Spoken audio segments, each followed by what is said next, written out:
This is Chicago. Doors open on the left at Chicago. Welcome to Chicago. Welcome to Chicago. Welcome to Chicago. This is Chicago. Doors open on the left at Chicago. Welcome to Chicago. Welcome to Chicago. You tuned into the TCSF podcast with Big Z and JC, Dynasty Fantasy Football. And we're coming to you straight from the 606 Media Studios, powered by True Chicago Sports Fans. This is episode 283.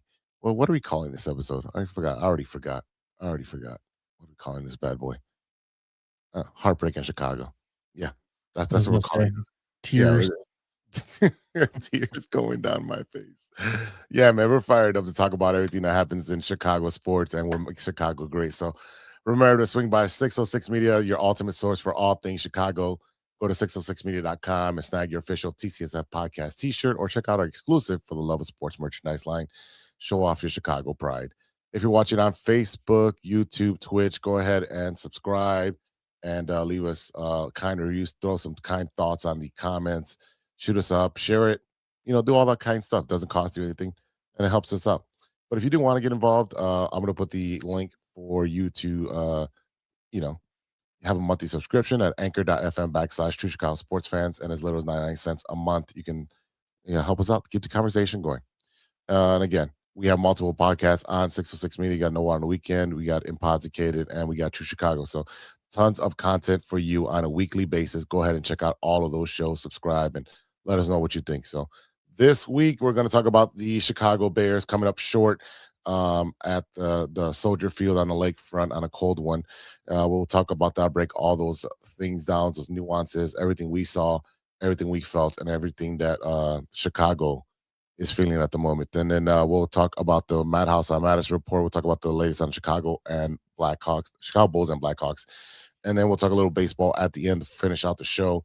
There's been some some signings by some of the teams, and we just want to talk about those really quick. But it is Bears season, and even though the Bears are done, it was a great season. The NFC divisional round at Soldier Field rallying to force overtime.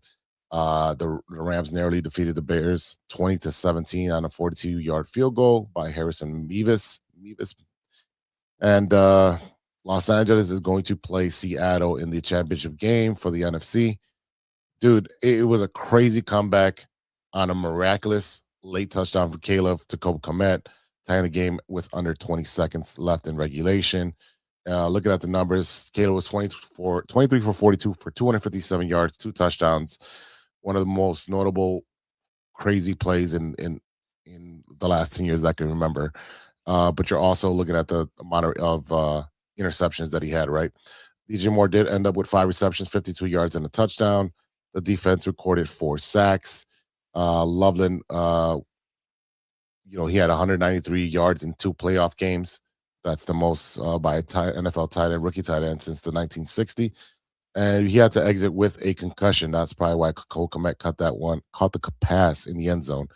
But it was cold, man. It was cold, and Chicago finishes off with an 11-6 record, a big improvement from last year, under a lot of rookies on the field, and rookie first-year coach Ben Johnson changing the culture. While it's a heartbreaking finish, we're going to highlight some good stuff. But JC, let's break down this last game against the Rams, and what did you see? A lot of positives, right? So, I mean, you sit there and you look at Caleb's progression throughout the year was absolutely fantastic. I really feel like he grew this year into a stud. Again, little things, he's obviously, we know he's going to need footwork, mechanical issues corrected in the off season. The escaping out of the pocket, even on the last play, the Hail Mary to Cole Kmet, dude, you don't want a guy rushing 20 yards back and throwing up a Hail Mary. I mean, we got to get better. We're going to have multiple coaches training him to move up in the pocket rather than rolling out constantly, because as you build tendencies in the NFL, listen, they're going to adjust, and they're going to make sure that, they keep him contained within the pocket, and he is going to have to learn to move up in the pocket, something that he does not like to do.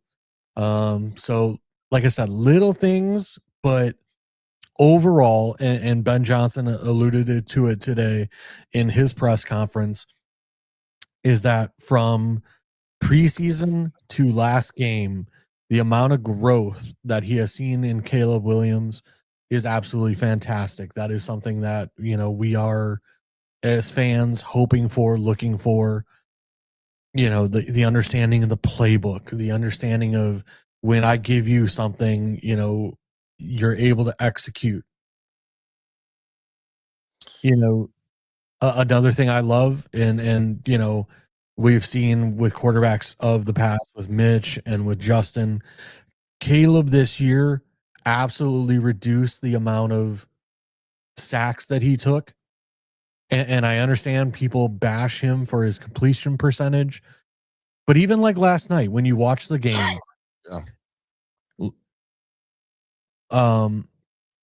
sorry, I'm blanking on his Rome. There we go. Yeah. Rome had 3 drops, and they were big drops. One was for a touchdown, right? Yeah, that huge drop. Loveland had 3 or 4 drops. Granted, the ball was slightly behind Loveland on some of his passes. If you go back and watch the game, Loveland was reaching behind him to catch these balls, but they still hit him in the hands. They're still drops. During the season, Zacchaeus, can't even tell you how many drops that guy had. You know what? And I'd have to look up, what his cap salary, whatever.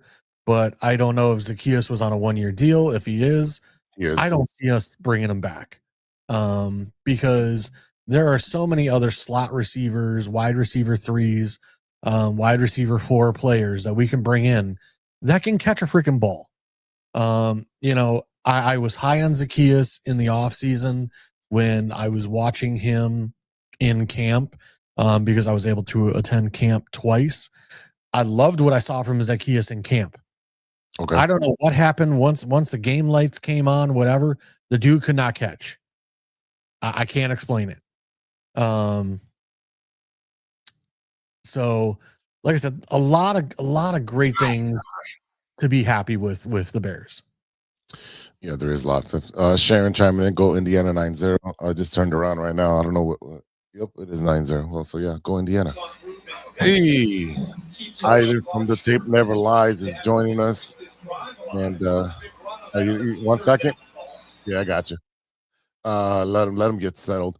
But I did want to bring up something. So let me get the media thing up here, and I want to bring up this is overlay. No, I'm trying. Where do I put this? I guess it is an overlay. Because you asked about the free agents and Zacchaeus and so forth.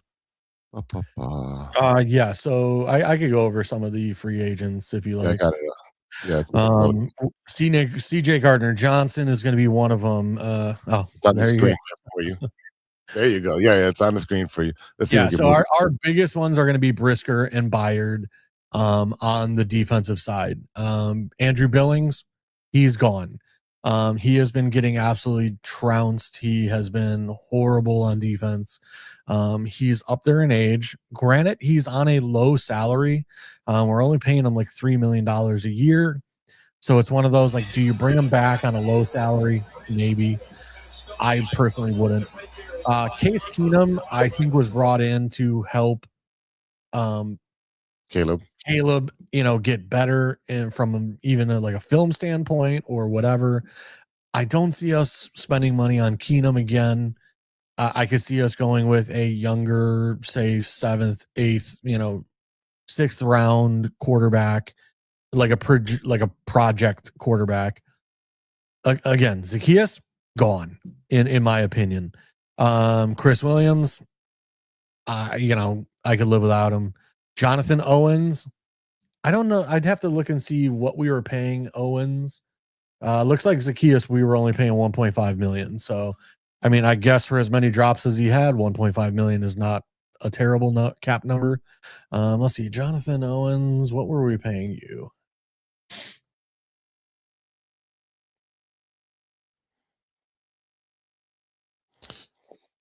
I mean, for me, there's a lot of couple names on there. What's going to happen with Braxton Jones? What did he do enough to stay on the roster this year? Nua Soul, did he do enough? Dominic Robinson, how many reps did he get for him to be able to stick around? Nashawn Wright had a decent season. Like you said, Jonathan Owens was there really just filling in. He was a rotation guy. I don't think that's something that you're going to pay a lot for. I think he's like 33, 34. No. Yeah, Jonathan Owens, we were paying 1.925 million. So, I mean, he's a decent backup and he's a great guy to have, especially special teams, everything like that. So, I mean, if you wanted to bring him back, fine. I'm okay with bringing back Owens at a decent price. I would probably bring back, do I bring back CJ Gardner Owens? That's kind of a toss up. I know CJ Gardner Johnson got more of the playing time, but I do like Owens. He filled in not this year, but last year pretty well. Ivan, what are your thoughts? I like keeping. Well, first of all, there needs to be a point and a focus on who stood up and who made plays for you consistently in big spots and who didn't. And quite honestly, there were maybe 3 names I'm going to keep on that list, maybe. Okay. And then everybody else can go ahead and find, whatever it is they need to do with the rest of their career and their lives. Like, because I don't need, I probably, like I said, it might be two names I might keep on there. Kevin Byard's definitely one. Agreed. And then I'm going to go ahead and say Nashawn Wright has earned a spot, but it would still be it would be a 1 to 2 year deal because you still got to prove, and we need depth at corner. And Jaquan Brisker, who had the game of his fucking life, I feel like his best game by far since he was a rookie, since we've seen Jaquan Brisker as a younger player, I feel like. But even with that, I still have questions on what you're going to give him for a contract, because one game doesn't, go ahead and take away a lot of games where you had poor performances in. But again, it's as simple as that. It's who was consistently making plays for you, game in, game out, in big spots. Those are the guys that stick on the team. Don't want to fucking see a Travis Homer ever again. Don't want to fucking see a guy like Chris Williams. Don't want to see these guys. Noah Sewell, don't want to see him either. These guys haven't done it.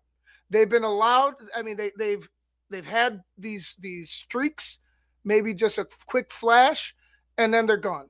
Dominic Robinson, sorry, you got to go. Like, there's not enough on their tape that makes me say, all right, we got to keep those guys.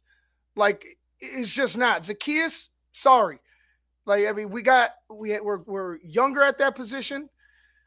I think you could go ahead and find some more skilled players to fill in as those third and fourth wide receivers. Jade Walker would be perfect replacement for Zacchaeus. Exactly. You have a guy like Jade Walker who's shown that he can show up in big spots, right? So, like, you have options as far as that, the skill position that wide receiver is concerned. Loveland stepping up, Komet, to be honest with you, stepping up big time. There's still, he is what he is, but I'll say this is his best year as a Bear. Cole Komet, I feel like, I think this is. The problem I have with Komet is that we can cut him and his salary this year, right, save $5 million, because right now we are in not a very good cap space due to Brian Poles signing guys that didn't deserve it to contracts they don't deserve. And that's fine if he's going to get cut. I don't mind him getting cut. I'm just saying, like, you have options to where you don't have to hold on to a guy like a Zacchaeus, because, like you said, there's poor decision making as far as personnel is concerned. Signing guys like Odangbo, who hasn't done a fucking dang thing. You know what I'm saying? Signing, just giving guys contracts. A guy like fucking Dexter, who selfish fuck gets a 15-yard penalty. I don't care what you think it was. It's still fucking a blindside block when the play was over because there was no turnover. There was nothing. It's a blindside fucking hit. And that's what happened. But guys like that get contracts and don't fucking perform. Those are huge fucking mistakes. And like JC said, it's going to be hard to navigate this. I just feel like you don't have to hold on to guys like a Zacchaeus or like a Owens or a fucking Homer anymore. It's time to step up the personnel. Well, the nice thing is Dexter is still under contract for next year, I believe. So we have him for one more year, so we don't have to worry about that. He becomes a UFA in 2027.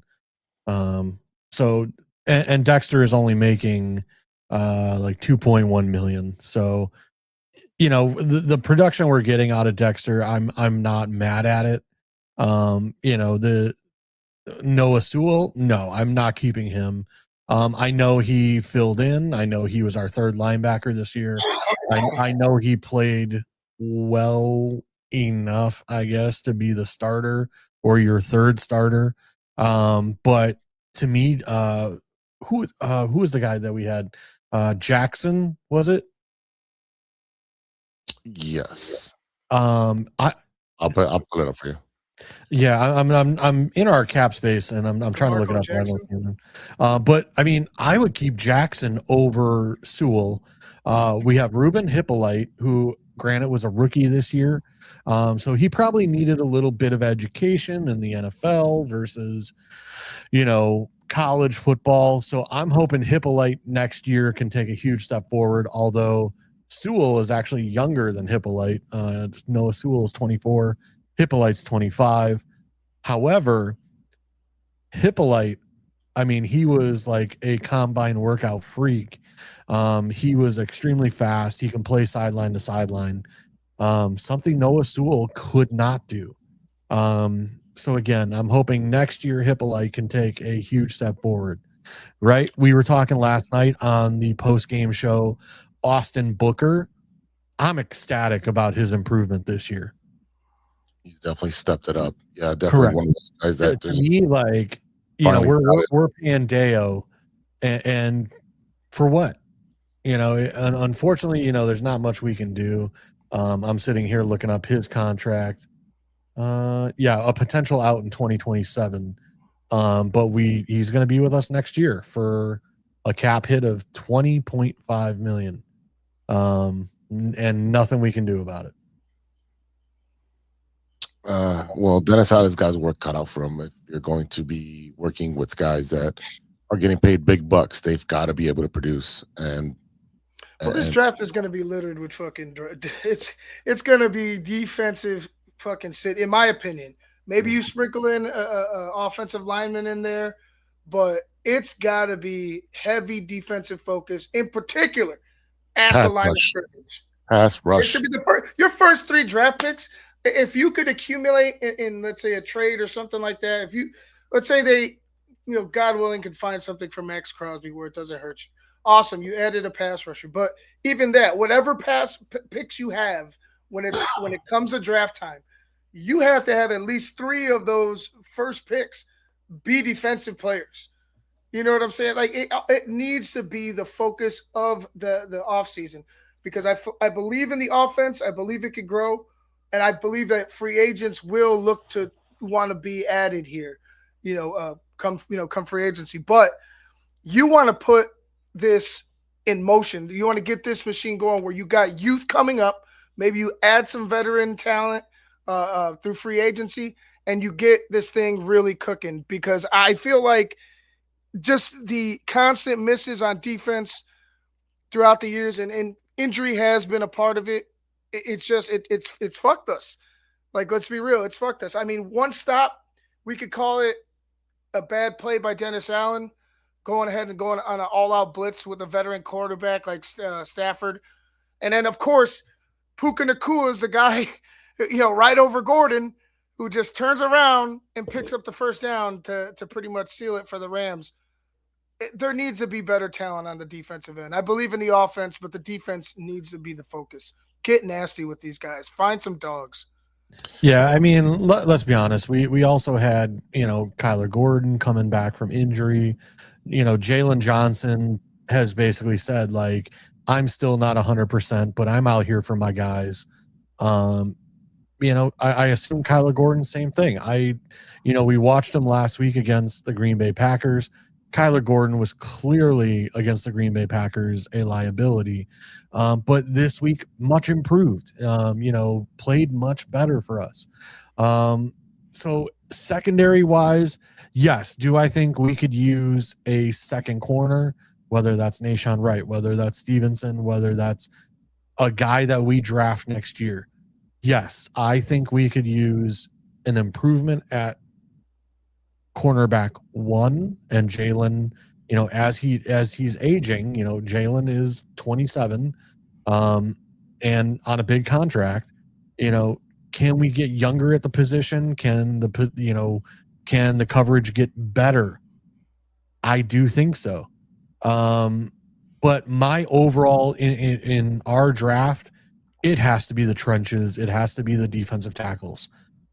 Too much where we were getting pushed off the line, pushed off of our position.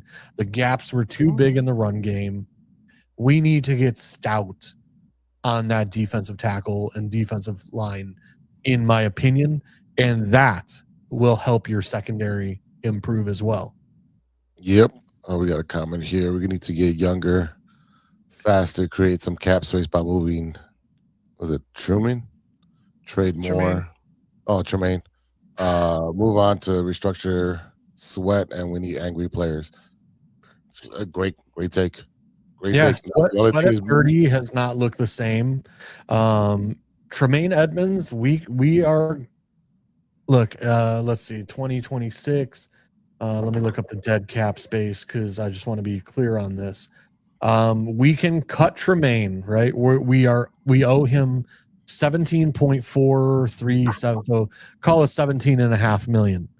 We can cut him and save 15 million. We're going to do that. Either that, or we are going to extend him and we're going to push the money further out and get cap space from him by reworking his contract. But in last night's game, I'll be honest with you. I mean, I know Tremaine has had a great season, especially in the first half of the season prior to getting injured. However, when I was watching the game last night, there were times where it's like he hesitates to attack like an offensive player. Like they're close to the sideline, they're whatever, and rather than tackling them and whatever, he like stands there and hesitates and breaks down and waits for the guy to come to him, giving them an extra 2 to 3 yards. Like, I need a guy who's going to take that guy out 3 yards back. Every yard matters in the NFL. So if you're not going to blow up a guy, you're not going to tackle a guy, you're going to wait for them to basically try and bulldoze you. That's not going to work for me, especially not at 17.5 million. Yep. And you're right. Like if there needs to be improvement, if there can be, I think TJ Edwards, hopefully whenever he comes back, he's healthy enough and he could be a help. Yeah. But I do like TJ Edwards. Broken but fibula, everybody else, broken fibula is not going to take long. He'll be back for training camp. They'll reconstruct it. But getting back into it though, you're getting back to football speed. It's probably going to take him a bit. You know what I mean? Like it's still you broke the shit out of your foot. I would just but it's not going to be like Trapillo where you're maybe not back till December. You know what I mean? Like he'll be back for regular season. It's going to take him a while. This isn't even my point. My point is any other linebacker besides TJ Edwards can be fucking off this team. All right. Like there's no need to hold on to guys like a Tremaine Edmonds, Noah Sewell. I know Hippolyte's on there. We'll see what the fuck he does. Hopefully he takes a jump, but I'm not really enthused because he has the same pass coverage issues as Noah Sewell. So again, he could run faster than him, but can he cover in coverage? That's a question still. But regardless of that, the Look, linebacker I position think with can't be Hippolyte, injured. he was a late round draft pick, and He was a he fourth had a round learning draft curve. pick. So. That's not that late. It's in the middle of the pack. Middle of the Yeah, pack. but there were scouts that had him listed as a 5th, 6th round. So just There's because the scouts that Bears had took him him, underdrafted too. correct. So just because the Bears took him in the 3rd, doesn't mean that he didn't have a big learning curve to come in and figure things out.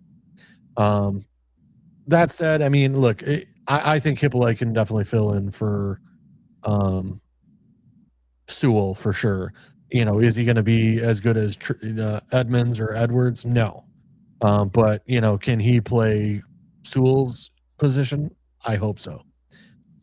That said, there are going to be, there's going to be plenty of linebackers out there. Quay Walker from the Green Bay Packers is going to be available. I mean, that guy just in the game against the Bears, he had like 9 or 10 tackles.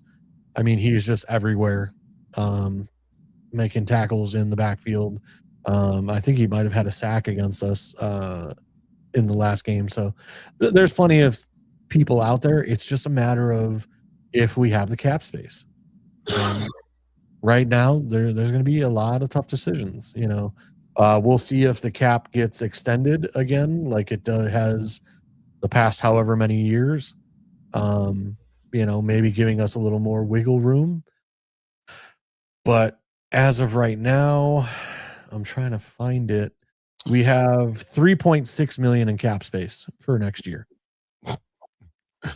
That'll get you a hot dog and 2 Cokes.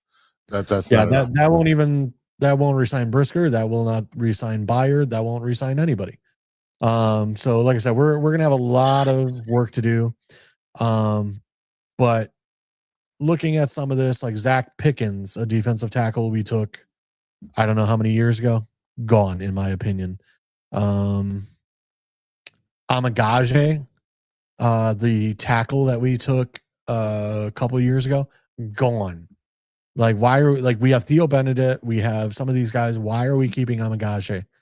Dude, like, polls admit that you missed on that guy and let's move on.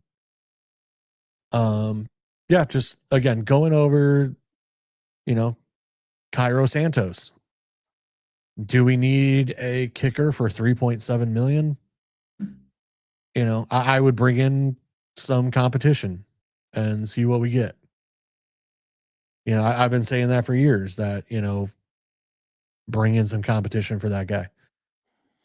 But you're going to have to go to the well. DJ Moore, some of these guys, Jalen Johnson, Thuney, we're going to have to restructure, redo some of these contracts, see if we can spread the money out, offer maybe a year or 2 extension to the deal and spread some money out. Reward some of the guys that have played well for you and try and spread that money out and get yourself some cap space. As Ivan said, I think there's going to be a lot of free agents that are going to look at the Bears as a very attractive place to play now.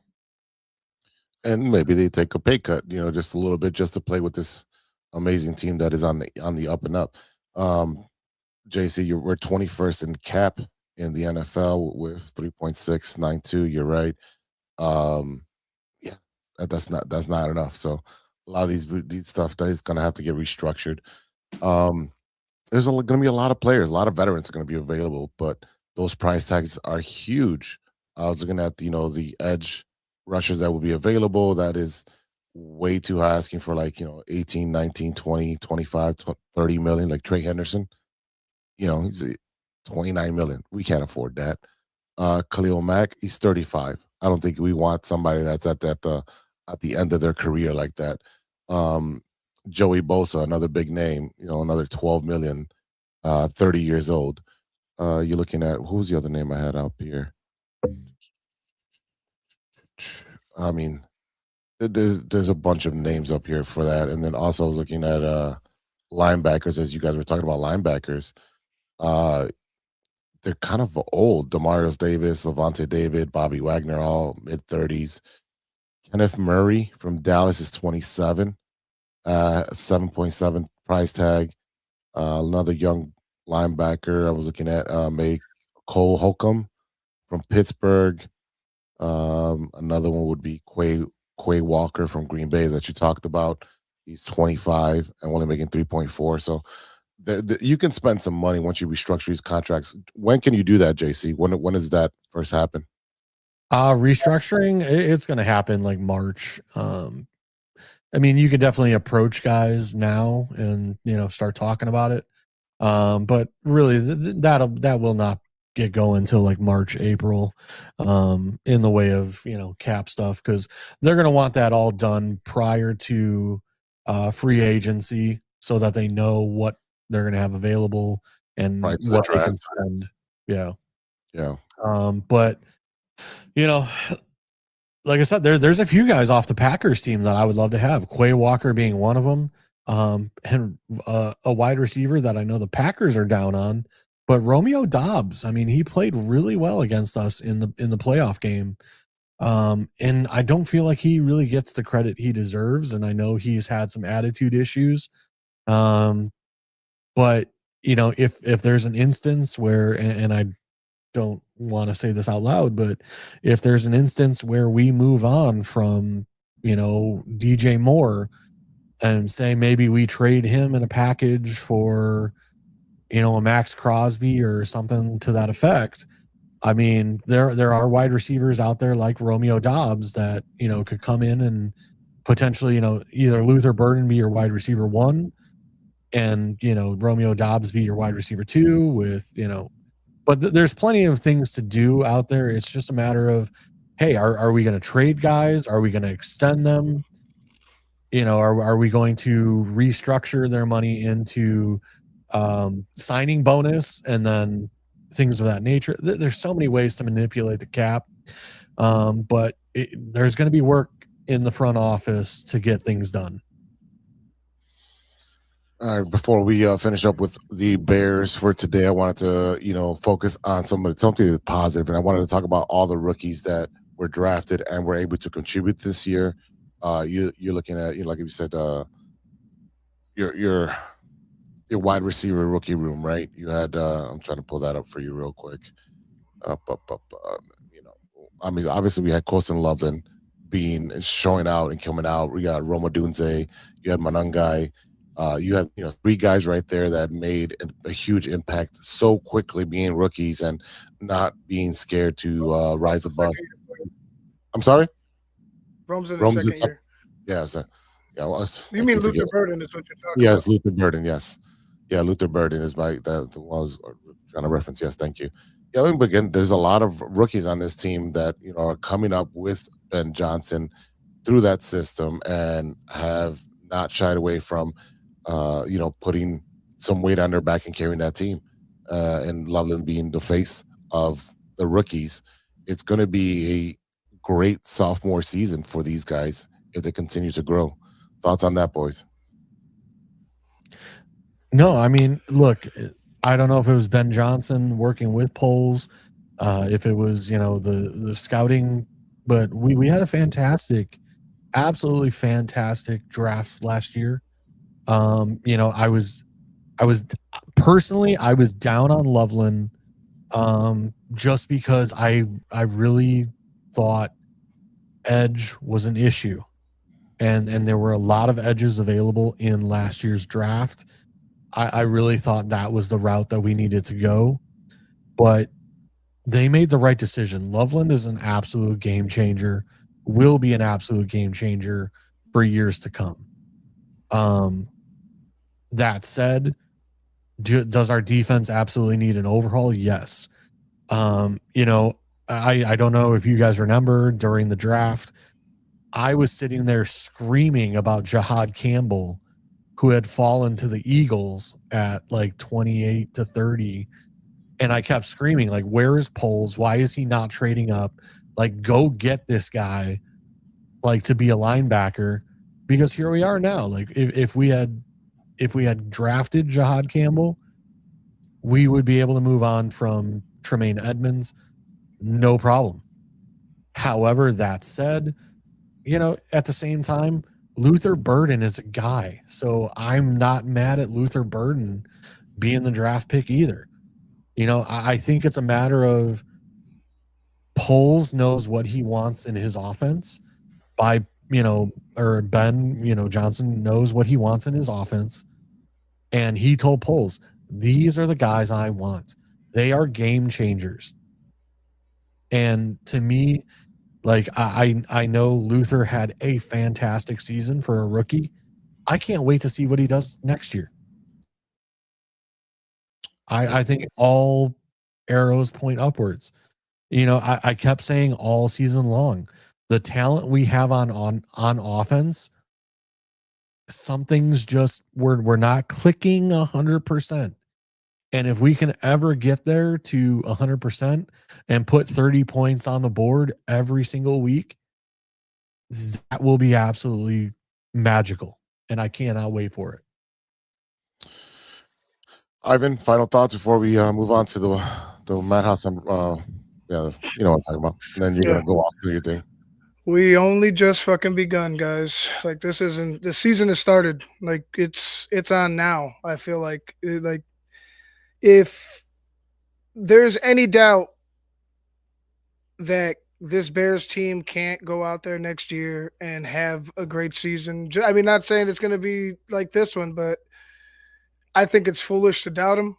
I think it'll be very important for Caleb Williams in particular to go out there and not necessarily get too comfortable. It needs to be immediate. Not necessarily Michael Jordan in the next day, but it needs to be an immediate return to work.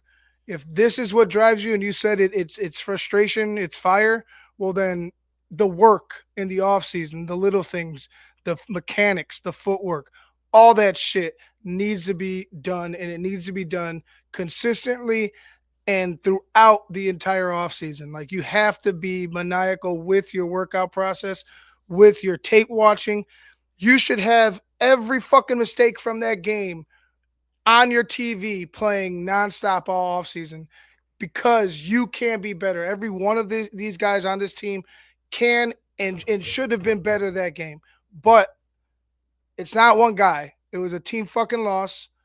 We move on, but this team has given us a lot of hope, a lot more hope than any other team in recent memory. So I'm going to get out of here. Yeah, I know, Ivan. Guys. Thanks, Ivan. Ivan from Tape Never Lies. Let's go and do his show on the Tape Never Lies Network. We are going to take a small break, and then on the flip side, we're going to talk Bulls and Blackhawks quickly, and then we'll finish off the show with a little bit of baseball because baseball season is approaching very, very quickly. So we'll be right back after a word from our sponsors.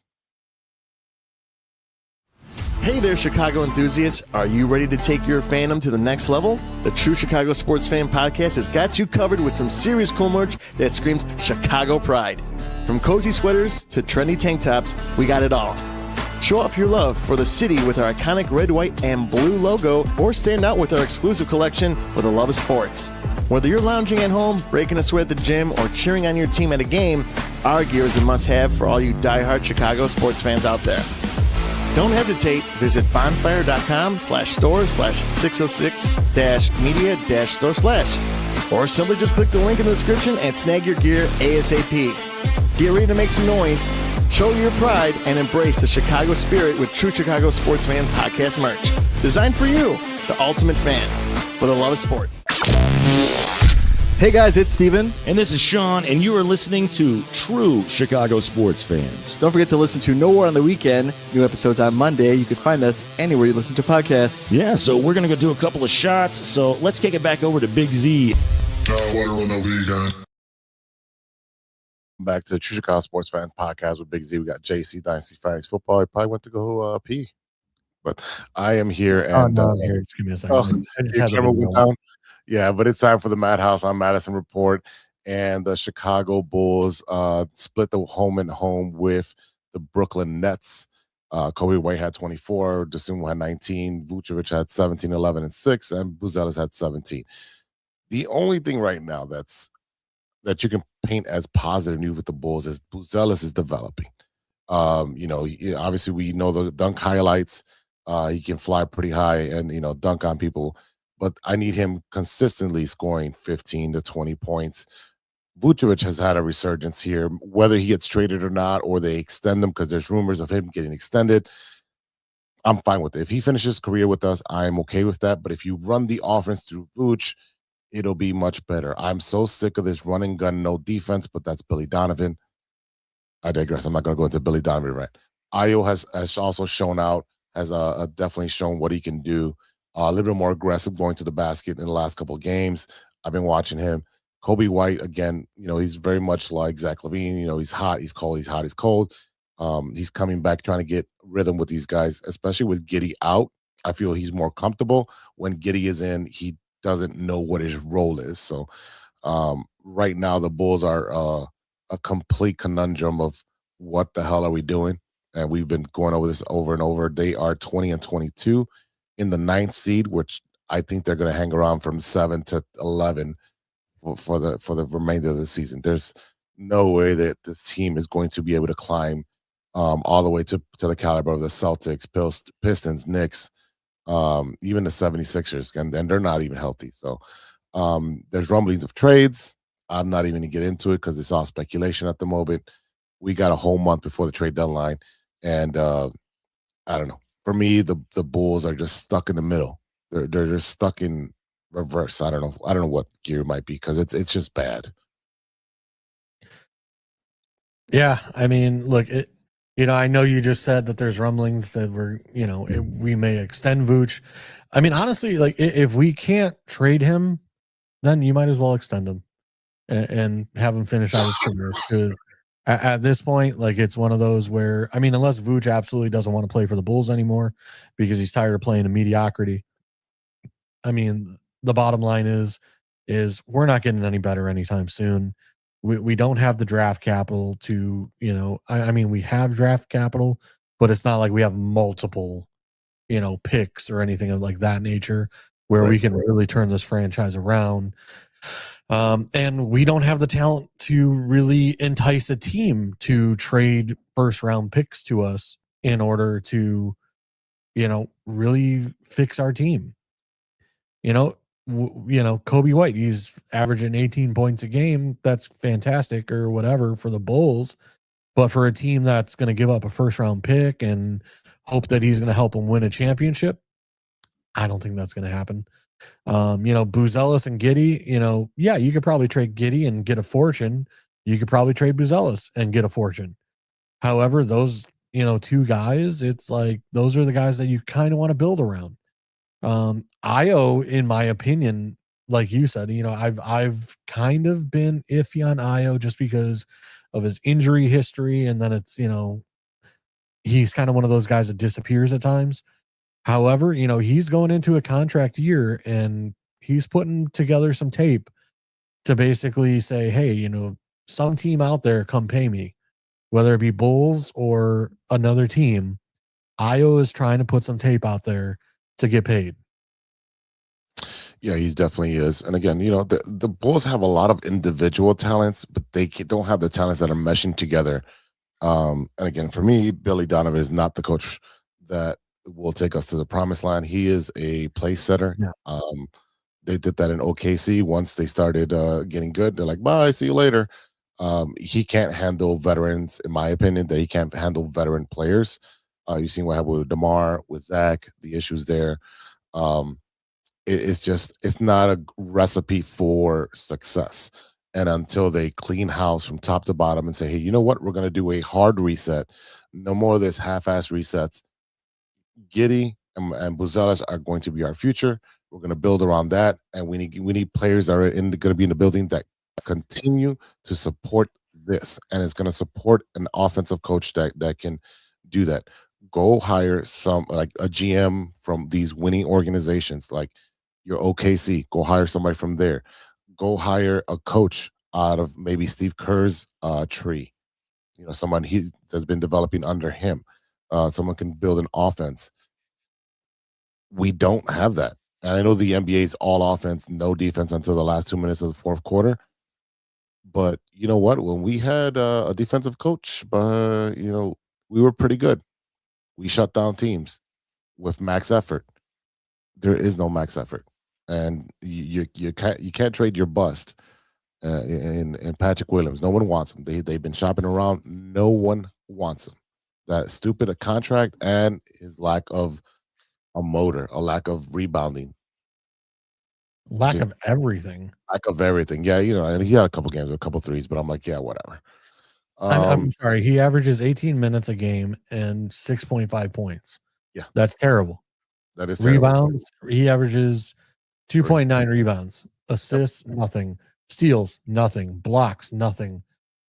Turnovers, almost one. Like you look at his stats and they're just horrible. But yet we paid him, $90 million over 5 years or whatever it was. And yeah, it's a contract we cannot move. It's a contract that nobody wants to touch. You would have to pay for it. You would have to pay to get him away from the Chicago Bulls. You would have to pay half that, like probably 3/4 that salary to get rid of it, to maybe get a second rounder back. Essentially, you'd be buying a second rounder. I would give up a second round to move him. Like that's what it's kind of, you're gonna have to pay someone the salary and picks to take him. Yep. Because I mean, it's just again, it would be, I'd have to go look at like who's the worst team in the league with the most salary cap and be like, hey, can we work a deal? Because nobody's gonna want to do that at all. No, especially because it has multiple years left. No one wants to pay that over and over. So Bulls are trash. It's just because the organization is trash. That's why I say that. But there's a lot of good players putting effort out there. But the big news is Derrick Rose jersey retirement this Saturday. It's going to be phenomenal. That's probably a highlight game to watch, mostly for the halftime show where they're going to honor Derrick Rose, retired number 1. And, I can't wait to see those Bulls from those years, because after the Jordan years, those Bulls were my favorite guys. You have your Kirk and Joakim and Taj. Those are my favorite guys from that era. And it'll be good. It's Ben Gordon as well, if he's there. A good, good mix of guys that, didn't have the best talent, but played very well together and became really good friends. So this Saturday, Derrick Rose jersey retirement, and there'll be a game too. There'll probably be a basketball game that breaks out. So that'll be something to check out. Tickets are extremely expensive, so that'll be something I'll be watching at a bar. Oh, let's flip over to the other team that plays at the UC, the Blackhawks, and I don't know. I haven't able to watch Blackhawks because it's been Bear season the entire time. But the Blackhawks continue to show that they have talent on there, even when after the captain came back, they've been doing pretty good. I'm pulling that up right now. Yeah, I mean the biggest news right now is obviously tonight. It's Blackhawks versus the Jets, and obviously that is return of Jonathan Taze to Chicago. So I'm sure he'll get a outstanding ovation. He kind of had a unceremonious departure due to COVID illness. He's had a long, treacherous comeback. So good to him, good to Jonathan Taze to come back, and play for his hometown Winnipeg Jets. The Blackhawks have a long way to go. We have a lot of work to do still. They're a very young roster that is playing mediocre hockey. And it's one of those, we kind of talked when Bedard was out, that was our chance to lose as many games as possible to get us in a higher draft choice. And it's one of those where, now that Bedard is back, they're playing well again. They've lost 3 straight, but I think it's more of a defensive issue because they're losing 4-1, 3-1, 5-2. So we've talked all last year, when the Blackhawks were playing even worse than they are this year. We said, that with those scores of 4-1, 3-1, stuff like that, it's a massive defensive problem. Obviously, we have games where we beat teams 6-1. Our offense can put pucks in goals, but at the same time, these are not the Blackhawk years where you had like Duncan Keith and Sharp and these guys on the defensive end that were stud all-star defenders. You know, the Blackhawks, you know, I've kind of said for a few years, you know, the Blackhawks, I don't know why it is, like they always seem to be the undersized team. You know, they like to go for smaller, faster, speedier players. However, like on the defensive end, like I want some bruisers. I want some guys that are going to put people in the boards, that are going to wear them out physically, and be physical. You know, the years of Bufflin, like, you know, Bufflin was one of my favorite players because, you know, he did the dirty work that needed to be done. And, you know, I feel like that's kind of missing right now on the defensive end, is just some tough bruisers that are going to do the dirty work and keep the puck out of the goal in front of, you know, we have a goalie who seems to be pretty good. I'm not going to say he's fantastic, but if you put a couple guys in front of him that can help him keep the puck out of the zone, then, you know, I think that's going to help tremendously. Yeah, the Blackhawks have a lot of work to do. I know it's you know, still early in this game, but it's Well, they don't have that much more time because Connor Bedard, you know, we've talked about it. He's coming up on his free agent contract, you know, so they need to put up or shut up because, you know, if they can't become a team worthy of Bedard, then Bedard can potentially move on. So it's one yeah. of those, like, we need to figure it out and put a better team around him. You know, I know we moved a couple players in the past couple weeks. You know, whether or not they're helping, honestly, like it's been all about the Bears. So I haven't really paid attention to the Blackhawks all that much to be like, you know, what's going on over here. You know, so now that the Bears season has come to an end, that allows us to focus on some of these other teams and now put our eyes on, you know, how are the Blackhawks really doing, you know, and keep an eye out there. You know, and I can say is, you know, we're Chicago fans. As one season ends, a new season begins, and we kind of just shift our focus, you know. Yeah, we do shift our focus, and I mean, for me, it's baseball season. While I still have to put, you know, NFL, you know, on the peripherals of what's going to happen with the Bears, as far as like we talked about, like moving on for guys, extending contracts, moving contracts around, the draft, which is in April, like that's going to be huge for us. Yeah, but baseball is my first love, and right now, baseball is what is in the forefront. And I understand that it's still Blackhawk season, it's still Bull season, but let's be honest, neither of those teams are going to be making the playoffs. All right, so No, and they're not going to be going forward. So for me, that's the issue. Is let's move forward. You know, to baseball, in my opinion, because that's if it's baseball season, it's warm outside, and today it is not warm outside. I didn't leave my house the entire day today. I had took the I dog was out. like, I'm not doing it. I'm not wandering. Although I do have to take my trash out after this, so it's like I'm not looking forward to taking my trash out to the curb. Yeah, it's 5 degrees. It's 5 degrees. Oh my goodness. Let's talk about some Cub notes really quickly. They had their Cubs convention this weekend. If you were able to go, great. You know, someone wanted to invite me next year, I'll go. I mean, there's nothing wrong with me going to the Cubs convention. I'm a baseball fan. But the Cubs did make some news this week with the signing of Bregman. You know, 5 years, $175 million contract, including $70 million in deferments. Look at that, JC. The Cubs actually do that. Deferments. There Oh you my go. god! But it's not $2.11 million, or sorry, $billion.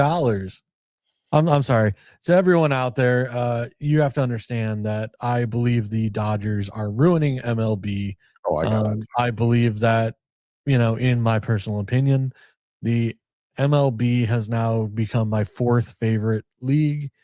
I believe, you know, now that I'd much rather watch football than hockey, than basketball, which everybody knows I can't stand the new NBA style of play.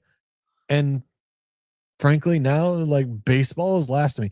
I love baseball. I will 100% watch and go to Wrigley to watch a game. But like I have no like I'm not going to watch all these, baseball games or whatever because it's like the NBA. It doesn't even matter. You're creating super teams that teams in the MLB cannot even compete with. You know what? As Jose, much as face it. as much The as my Miami Dodgers Marlins. No, stop. The Marlins, look up what their salary was for their entire team last year. like Look it up. 34 million. It's like 34 million. 67 million. Look at that. They spend a little money. What did the Dodgers just pay Tucker? Annual salary. What did the Dodgers pay Kyle Tucker annual salary? It's 10 years, 350. No, it's not that. No, nobody's doing it for 10 years anymore. What's his AAV? His AAV? I'll pull it up right now. $60 million per year is what the Dodgers are paying Tucker. They are paying Kyle Tucker, one player. The Dodgers are paying one player the entire Miami Marlins salary cap. If they got the money, I don't give a shit if they have the money. The MLB will go to lockout strictly because they need to fix this issue. There needs to be a bottom salary cap number. There needs to be a top hard cap number. None of this deferred money nonsense. None of that bull ass shit. Because you know what? The bottom line is that the disparity of teams, if you go look at the MLB salary, okay, I think it's like there's 13 teams or something to that effect that are around under $120 million salary. MLB salary cap for league. The Mets are doing the same thing. Philly's doing the same thing. Yeah, no, look, there's a couple teams at the very high end, whether it be the Cubs, the Mets, the Yankees. The Cubs are ninth in spending right now. Yeah, but I mean, in the way of money coming in, they're third or something like that. Yeah. But the bottom line is like when you look at, I think I'm pulling it up right here, right now. Let's see. The Marlins this year, tax payroll for the Marlins this year, they're at $100 million. Mm-hmm. All right. So then you have the Rays, Cleveland, the White Sox, Pittsburgh, Washington. So there's 1, 2, 3, 4. Call it 7 teams under 150 million, something like that. So right. Again, you're paying Kyle Tucker half the salary of 1, 2, 3, 4, 5. Call it 6 teams. One player is making half the salary of 6 teams. Yes, the money is stupid and ridiculous. I completely agree. No one should be getting paid that much to play a kid's game. I completely agree with you. My thing is, in an open market like it is in baseball, if you are not spending, and if I go over the luxury tax and you benefit from that because it goes into the pot and gets split between the rest of the teams because you don't want to spend like Miami, Pittsburgh. We're talking about teams that do it year after year. Miami, Pittsburgh, the White Sox, year after year don't do that. Colorado's been like that. The Athletics have been like that. Kansas City, those are the teams that continuously do it over and over and over. You should be penalized, just like you are penalized for going over the threshold. And there's a luxury tax and it's tiered. How many times did you do it? You did it last year and you did it again. Okay, now it's a higher tax. Yes. There needs to be a floor on spending. Yes. The floor should be at 150. The floor should be 150. So that way you're trying to be competitive, because at 150, Milwaukee was competitive. I see. I 100% disagree. I think the minimum should be. I think the minimum should be say 180 to 200, and Okay, the you want to cap. go higher? I'm fine with that. Cap. The cap at the top should be 320. Okay, 320. No 320. deferred money. No anything. Okay, and then that's the biggest thing because they will close that loophole of the deferred money. That's definitely gone. But you're looking at 320. Teams that were over 320. And don't get me wrong, like I'm saying 320 now, but we know, like, okay, the salary cap every year, like the NFL, it's got to go up, right? We know there's money in advertising, all that stuff. Let them figure that out, right? Even if the cap is 350 million, right? Mhm. Whatever it need be, but you need to shrink the amount of difference between the bottom team and the top teams. And why do I say that? Is because, okay, the Miami Marlins might be the worst team in baseball, and they keep getting the number one pick year after year after year after year. You can't However, do those number one picks, they'll play for the Miami Marlins for 3 years, and then guess what? The Dodgers buy them, or the Yankees, or or the Boston. Yankees, or whoever. Yes, So they become a farm system. So essentially, not only do you have single A, double A, triple A, the Miami Marlins are just quadruple A. Mm-hmm. And Because also giving you wins. You're going to have the shit teams at the bottom who are just looked at as like, hey, I'm going to take your best player. I'm going to take your best player because you can't pay him, you can't afford him, and they don't want to play for you because XYZ. And like, to me, that's where it's like, I understand the Kansas City Royals won not that long ago. I understand that, the Chicago White Sox, even though they have a low salary cap right now, they've won. Cleveland faced us in the World Series. So, like, I understand there are teams that right now are at the bottom of their salary cap, and maybe they're trying to clean things up. They're trying to shed the salary. However, you know what I mean? Like, how many years were the Oakland A's? Like, there's a whole movie, the Moneyball movie, is based on the A's getting absolutely like taken advantage of. They don't even have a stadium. Huh? They don't even have a stadium. I understand. They don't have a home. I'm talking about the fact that they can't afford to pay their players. Yes. Like the Yankees. Like, there's a whole movie about, like, Johnny Damon and all these guys and whoever who used to play for the A's, that the A's couldn't afford them, and that, they were used basically as a negotiating tactic to get their guys more money from the Yankees.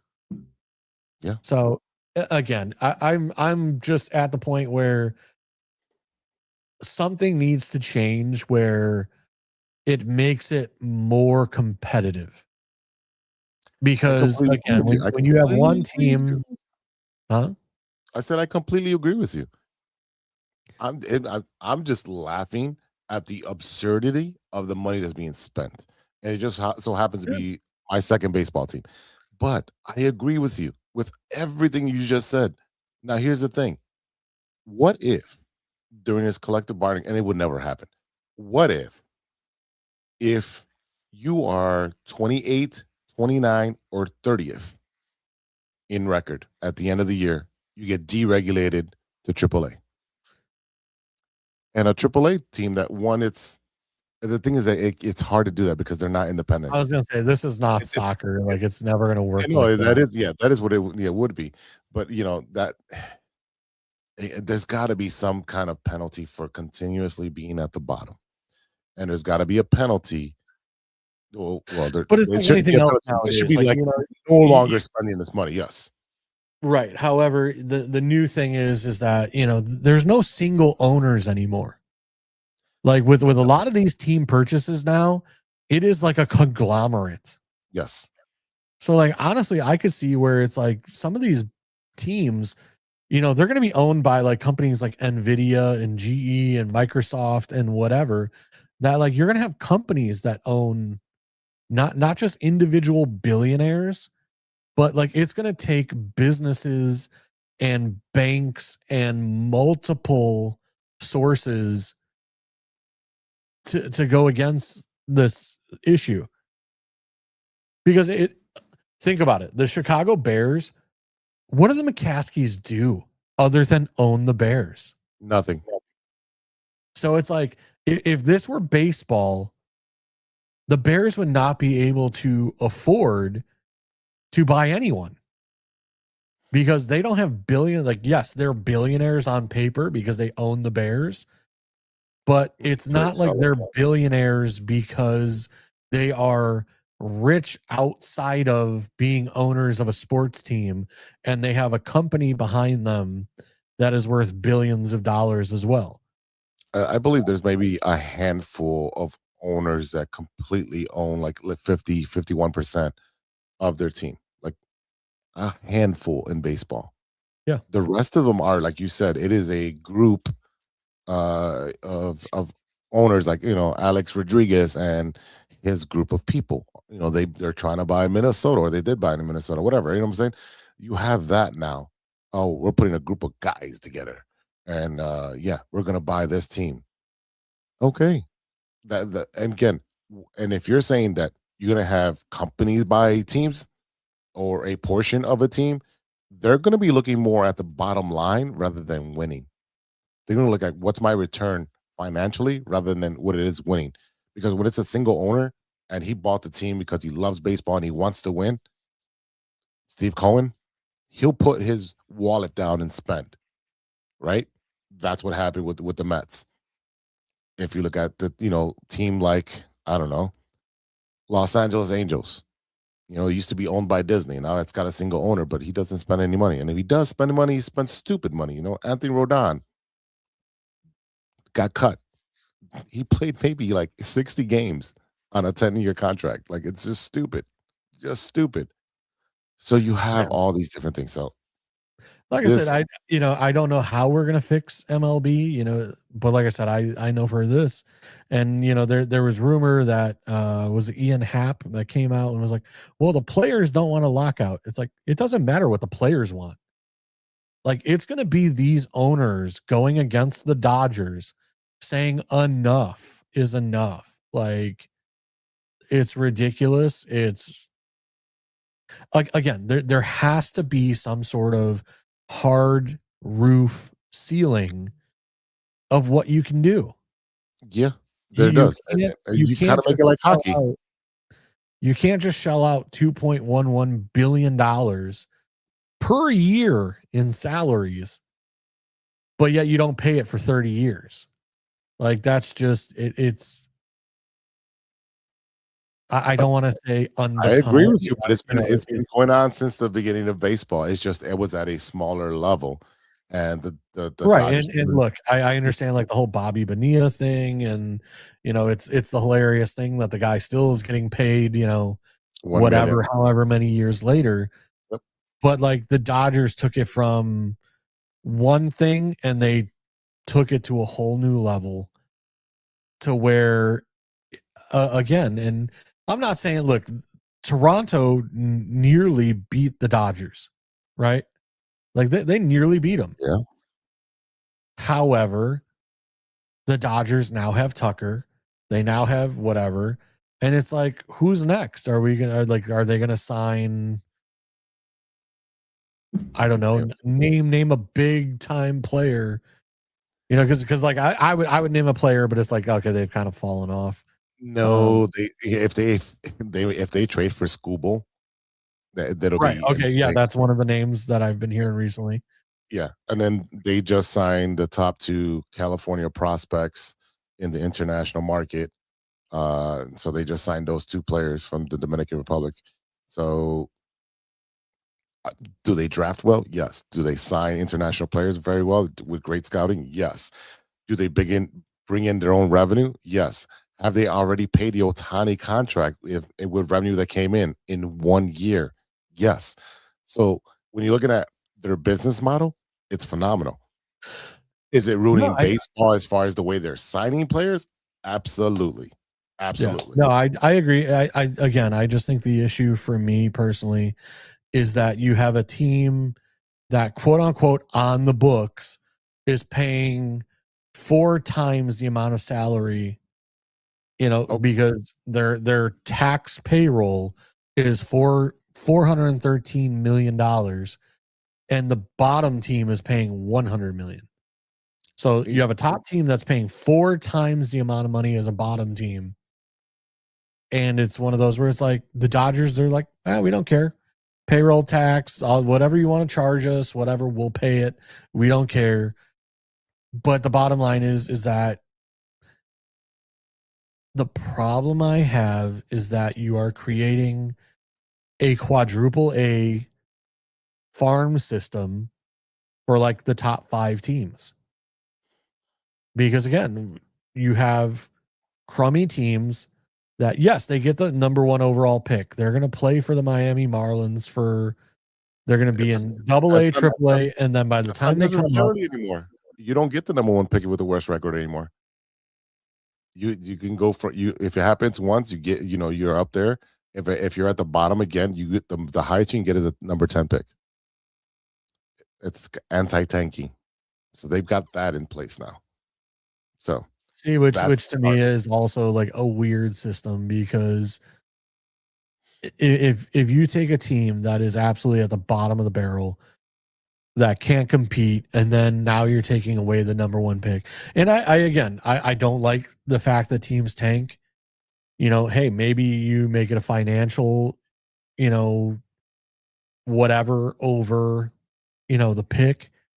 Because again, I do want to see small market teams be competitive. I agree. So it's one of those like, hey, the Marlins have done that. The Marlins have literally won the World Series, and then in the offseason, they sold every player and then tanked that next year. So those are bad organizations. So I understand what you're saying. Yes, we do want to see what you call it. I forgot the word right now, but you want to see every team be competitive. Is it going to happen? No, because of injuries or someone's rebuilding and it takes them 4 years. The Astros, the trash Astros went through that where they went for a rebuild and were at the bottom for 3 or 4 years, and that's how they got all these picks that are signing with other teams down in their 30s. It's just the way baseball has been. It doesn't need to be fixed. Absolutely. So, all right, JC, I want to watch the rest of this football game that's happening to my right. I don't know what the score is. Indiana should be up, right? You know what? I haven't even been watching.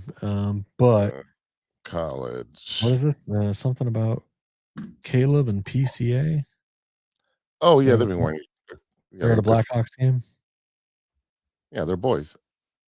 It's great because it reminds me of like my era where, you had Sandberg and Dawson and Grace hanging out with some of the football players and basketball players. Yeah, it's 7-10 Hoosiers right now. Against Miami. Breaking news: Caleb has not talked to DJ Moore. How do you know that? How do we know? Bears duo did not speak about costly INT versus Rams. Why do I need to talk to you? You know you fucked up. You fucked up. You ran the wrong route. I don't even want to get into that fucking thing because I've seen the film multiple times and it's annoying. It's annoying. All right, I'm good, JC, right now, so I can go cut up and do all the stuff that makes the podcast pretty. And we'll do this again next week. And for the first time, we won't be working on a Sunday or a Saturday, which is going to feel great for my liver. Oh, you'll still drink, I'm sure.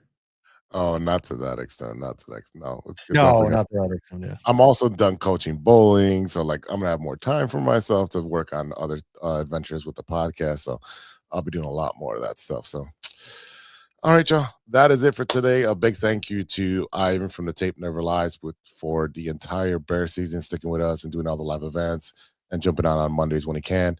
To JC, who's been phenomenal and an integral part of the podcast this year, has just been great. Thank you, JC, for stepping up and helping with everything that you do. Big Steve, who's shown up at the live events. He came to every single bar we were at. So thank you, Big Steve, for doing that for us. It was really appreciated. I'm glad you got to come out and hang out with us. Casa Humilde, which became our second home. Thank you to Casa Humilde, all the people that work there, to Jose, everybody there. Output, Chicago output Berwyn. Thank you for letting us be there at the beginning of the season. They got the Glen. We did a couple shows there. But it's been a great NFL season. We're able to do lives on a weekly basis. It was a lot of work, a lot of learning, a lot of excitement, and a lot of nervousness from Ivan. But I had a really good time. It was fun with everybody. Didn't have a bad moment, even in the losses. So I just want to give everybody those shout outs and their flowers for everything. Thank you, our fans. New fans that have been signing up and subscribing. Thank you to everyone that's listening on their podcast app on the next day. 283 weekly episodical episodes, you want to say, but there's like 350 in there right now. Thank you to our sponsor, 606 Media, True Chicago Sports Fans, and you, the fans. Check us out on social media, True Chicago Sports Fans on everything. TCSF Pod on Twitter or X, whatever you want to call it. And for JC and Ivan, I am Big Z, and we'll see you next week for episode 284. And until then, be good to each other for the love of sports.